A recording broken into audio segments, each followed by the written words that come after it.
For one reason or another, the majority of Marvel's protagonists are characters that are emotionally investing. Throughout the course of their films, Marvel is able to make us feel like we really know the characters that we're watching on the screen, whether it's a main character or a side character. Steve Rogers, Tony Stark, Peter Parker, Malekith. Okay, maybe not Malekith. Marvel makes us understand their characters. They give them real human problems, make them go through trauma, and they show us how they overcome them. And in the case of Wanda Maximoff, Marvel shows us a character whose trauma becomes too powerful to handle. You took everything from me. This video is about how Wanda Maximoff has been made into one of the most emotionally investing characters within the Marvel Cinematic Universe through strong yet tragic character development as a side character and as a main character, along with a fantastic portrayal.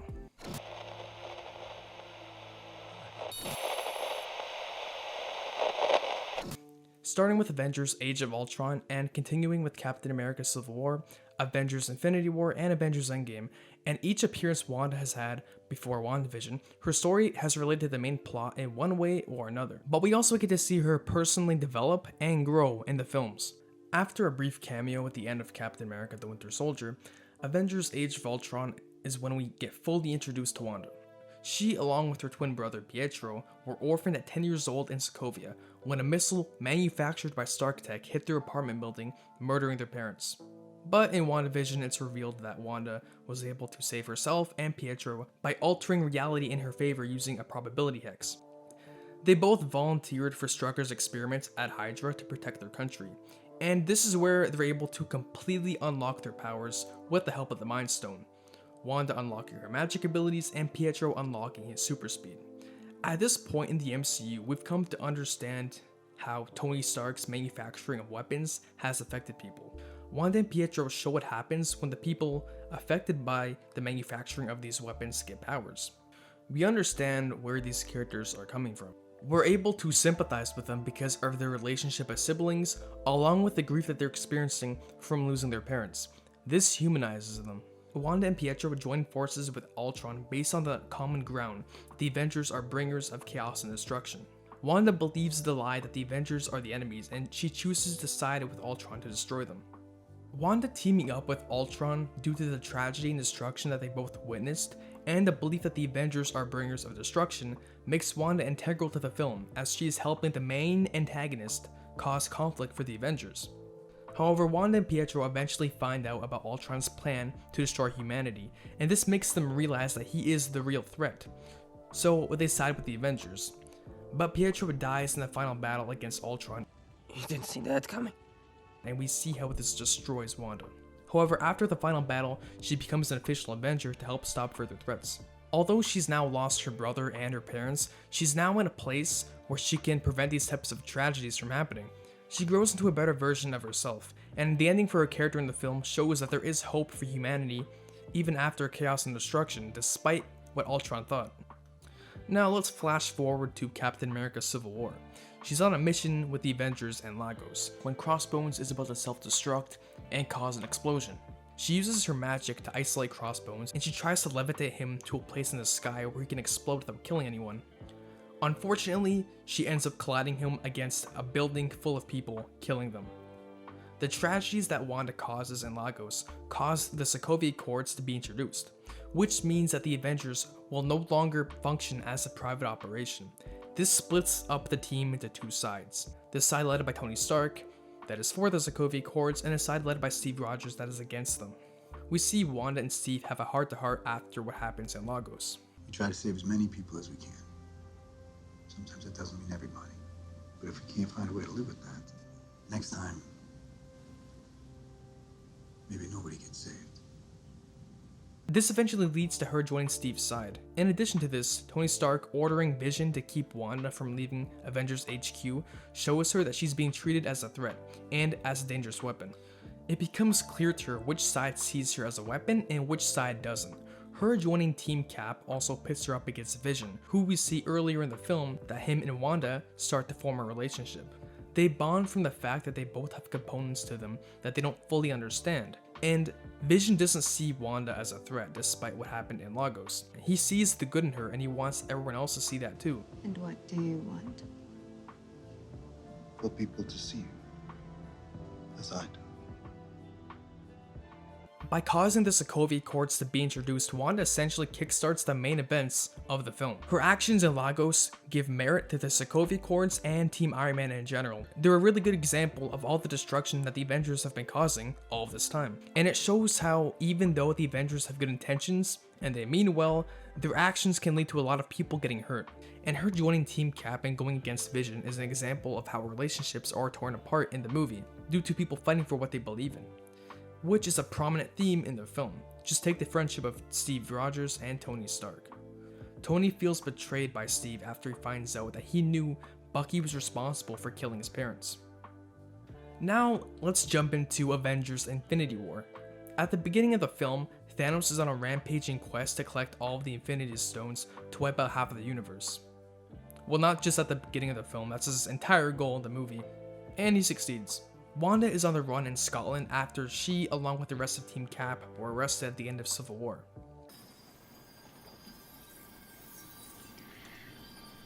I just feel you. And Vision has chosen to go and be with her. The relationship has developed quite a lot since Civil War, as being with Wanda has made Vision act more human. Fast forward a bit, after being attacked by Proxima Midnight and Corvus Glaive, Thanos' minions, they meet up with some of the other Avengers, and they make their way to Wakanda to remove the Mind Stone from Vision so they can keep the human parts of him intact. Eventually, Thanos comes to collect the Mind Stone. Wanda and Vision see each other one last time as Vision tells her that there's no saving him, and that the only way to save the universe is to destroy the stone. Wanda thought she could live a happy, private life with Vision, but she was wrong as her happiness was disrupted. She now knows the happy life that they want to have together isn't gonna happen, and she's about to lose another loved one. Wanda does what Vision asks, for the greater good of the universe. She destroys the stone and kills Vision.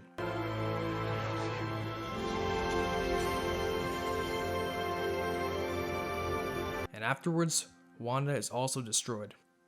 And afterwards, after all of that, it gets undone.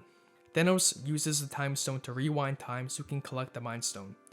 And Wanda has to re-watch Vision die. And after Thor attacks Thanos, stabbing him in the chest with Stormbreaker, Thanos snaps his fingers and Wanda is gone, along with half of the universe. Infinity War focuses a lot on tragedy and loss, and Thanos is responsible for all of it. He attacks Thor's ship, he kills Heimdall, Loki, many Asgardians, all to obtain the Space Stone, and he kills his own daughter Gamora just to obtain the Soul Stone, and he wipes out half the universe. That's not good at all. Wanda having to kill Vision so Thanos doesn't get the Mind Stone is a great example of all the tragedy and loss that Thanos causes throughout the film. Now let's jump into Avengers Endgame. Now in the film, the Avengers are eventually able to gather all of the Infinity Stones and bring everyone back. And Wanda gets to confront Thanos. You took everything from me. It's cathartic to see Wanda get to take on Thanos and get the upper hand on him. It fits into the final battle, as in its entirety is very cathartic to see all the fallen Avengers return and get the upper hand on Thanos and take him down after everything that he's done. Well, this isn't even the same Thanos, because the Avengers killed the one from their timeline, and this is the one from Guardians of the Galaxy, but whatever. But Thanos and his army being defeated isn't going to make Wanda feel whole again. Just like the deaths of Tony and Natasha, Vision's death is going to leave an everlasting effect on the person who loved him. A good side character is one whose story fits in and relates to the main ideas and themes of the overall film.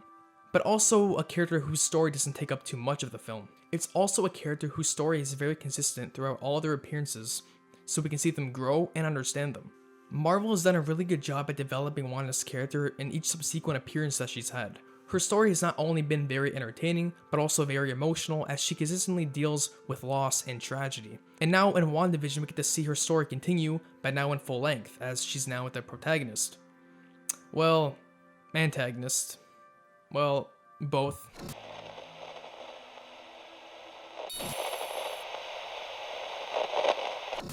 I think episode 8 of the show does a great job at encapsulating what this show is truly about. WandaVision is a story about someone who has truly experienced too much loss, and despite having a good heart, by trying to escape their own tragedies and pain ends up causing tragedy and pain to many others.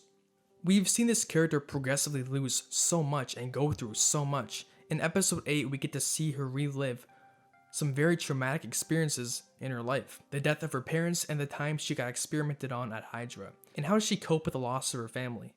She watches sitcoms, the shows that she used to watch with her family. They make her think about happy family lives, and she idealizes the happy lives the characters in the shows live. Her taste in sitcoms is also pretty good, especially the Breaking Bad prequel. That's a pretty good one. Rewatching them after her parents and Pietro are gone helps her cope with their deaths. They make her feel closer to them. And we see how Vision comforts Wanda after she's lost her loved ones. She joined the Avengers to help prevent more tragedies from happening, but the death of Vision is her breaking point. She's gone through too much in her life and she can't take it any longer. So what does she do? Using magic, she creates a fantasy life based off of all the episodes of sitcom TV that she's watched her whole life. She suppresses her memories and puts them aside to live her dream life. She manifests Vision, she creates children, and she fills up the town with brainwashed people. She puts them through agony as they experience the pain that she's experiencing. Wanda's actions in WandaVision are obviously wrong. We know that, and the characters in the show know that. But even though we can condemn what she's doing, we could still empathize with the character. When we first see her, she had already lost her parents, then she loses Pietro, and then she loses Vision. And at this point, after everything Wanda has gone through, even if she's doing some terrible things, and she isn't a hero anymore, I still feel for the character. Marvel has progressively built Wanda up as an empathetic character who, time and time again, is a victim of injustice. But they've also built her up as a character who truly does have good intentions, and before WandaVision has always tried to do things for the greater good. And even in WandaVision, it's clear that there's still good within the character. The name's Agatha Harkness. Lovely to finally meet you, dear. Agatha makes Wanda experience the disillusionment of coming to terms with the fact that her fantasy life is all a lie, and in episode 9 makes her face the people that she's brainwashed and tortured as they become free of her mind control. She's angry with Wanda because she has all this insane power and she uses it to create a fairy tale life. She offers Wanda a deal that if she gives up all of her power, she will help her perfect the magic of Westview so she can live her happy dream life with Vision. And after Wanda sees all of the pain that she's put people through, and after letting them go, and after she's come to the understanding that Vision is truly gone, she refuses. Agatha believes that Wanda unlocking the Scarlet Witch is a catastrophe, and that the power of Scarlet Witch isn't safe in her hands. But Agatha has only seen Wanda at her worst. But I don't need you to tell me who I am. This line represents how Wanda is so much more than what Agatha thinks she is. Although yeah, she used her powers very recklessly, and she's hurt many people, she never wanted to. She's capable of so much good despite what she's done. We, the audience, have seen this and we know this. Agatha betrayed her coven by stealing knowledge of the darkest of magic, while Wanda, on the other hand, never meant to cause harm to anyone. She's an Avenger who has helped save countless people. She's helped defeat threats such as Ultron and Thanos. She's always had good intentions, so we know that this recklessness doesn't define who she is, and it's not as simple as that. Now, let's talk about how Wanda's grieving is presented in WandaVision. This show uses the 5 stages of grief to structure Wanda's grief and show how she deals with loss. And here are some examples of each of those stages. Denial. Wanda neglects her tragic memories and puts them aside to live her artificial dream life. She neglects everything from her past, including her accent, to start a fresh new life with Vision. Anger. Her anger is shown when she lashes out at Monica when she brings up the death of Pietro. She doesn't want to think about her tragic past and she wants to ignore it as much as she can. Bargaining. She argues with Vision about how creating a town full of people who are brainwashed doesn't make any sense. She tries to convince Vision that everything is fine. Another example of bargaining is when she completely ignores the fact that Pietro looks and acts completely different when he comes back. And eventually we find out it's because he's not actually Pietro, he's some brainwashed actor with a stupid name sent by Agatha. The way she's so willing to accept the fact that this guy is her brother shows how desperate she is to have her family back. She's willing to bargain with what does and doesn't make sense. Episode 7 is when Wanda deals with depression. It's clear that she's lost motivation, that not wanting to get out of bed, the cynical way she talks to her kids. Everything is meaningless. This shows that she's dealing with depression. Acceptance. In the finale, she finally accepts that everything in Westview isn't real, and she says a proper goodbye to Vision and her children. By showcasing Wanda experiencing grief in these broken down stages, we can better understand what she's going through. And because of this, we're better able to connect with the character and empathize with her because we understand her better. After defeating Agatha, Wanda finally puts an end to the charade that is Westview and releases the Hex. She's now forced to say goodbye to Vision and her children. Boys, thanks for choosing me to be your mom. We have said goodbye before, so it stands to reason. We'll say hello again. And while walking out of Westview, she's forced to face all of the people that she's tortured as they look at her in disgust. They'll never know what you sacrificed for them. It wouldn't change how they see me. Like I said before, in episode 9, Wanda finally accepts that Westview is a charade and is willing to give it all up, which eventually leads to her saying goodbye to her family again. And something that motivates her to do this is when Agatha frees the civilians from her mind control, and she sees them in distress as they beg her to release them. Wanda realizes what she has done is wrong. This shows how, again, Wanda sacrifices being with her loved ones for the greater good, just like in Infinity War. It once again highlights the good within the character, a character who has always consciously tried to do the right thing. Obviously what she did was wrong, and Wanda will carry this guilt with her, and she'll also carry the sadness of the realization that Vision is truly gone, and creating an artificial sitcom world can't change that. And you don't. You don't hate me. Given the chance and given your power, I'd bring my mom back. Something that both Monica Rambeau and Wanda share is that they've both lost people close to them. Wanda losing her parents, Pietro and Vision, and Monica losing her mother. Monica knows the struggle of losing a loved one, and just like Wanda, would do anything to see them again. Monica is someone who, throughout the entire series, has tried to fight for the greater good of the people in Westview and Wanda herself. Can relate to her. I'm sorry. For all the pain I caused. I know. Wanda tells Monica this with an immense feeling of guilt, and as the police arrive, Wanda uses her powers to levitate away, far away from everyone and everything, to not only discover herself but her newly unlocked powers. Wanda never wanted to hurt anyone. This scene helps further humanize the character and displays the remorse she has for her actions. But after everything she's done, people now see her as a threat and something to fear. And this is exactly what Vision didn't want. If you do this, they will never stop being afraid of you. So not only is she completely alone now with all of her loved ones gone, not only does everyone now hate her, but she's also now let down the love of her life after he's gone. At the end of a truly tragic story about what loss can do to someone, although what she's done is obviously wrong, I still feel for the character, and I'm eager and hopeful to see this character heal and redeem herself in the future. Is the show itself perfect? No, it's not. Episode 9 kind of ditches everything that makes this show unique in the first place. It ditches all of the sitcom elements in favor of giving us a very generic CGI MCU fight. When it comes to the side characters, they can be really good to really meh. I want Jimmy Woo to lead the Avengers. Hayworth has a personality of a rock. But regardless of that, the show does a great job of walking us through the mind of this deeply hurt, grieving character that we've come to know and connect with over the course of a bunch of MCU films, and it does so in a very emotional way. I can't control their fear, only my own. Another big part of what makes Wanda a great character is Elizabeth Olsen's portrayal. Not only does she have the natural charisma to help us buy Wanda as a likable and sympathetic character, Spirits lifted. but the emotion she brings to the role is perfect. She perfectly portrays this emotionally tortured, grieving person. I can't feel you. The scene in episode 8 where Wanda breaks into S.W.O.R.D. to recover Vision's body, only to find it completely dismembered, and her inability to connect with him, is a great example of the emotional pain that Elizabeth Olsen is able to portray. The look of heartbreak on her face along with the unsteady whisper of her voice is super convincing and effective. By perfectly portraying this grief, we can better feel the grief alongside the character. This makes us more empathetic towards the character.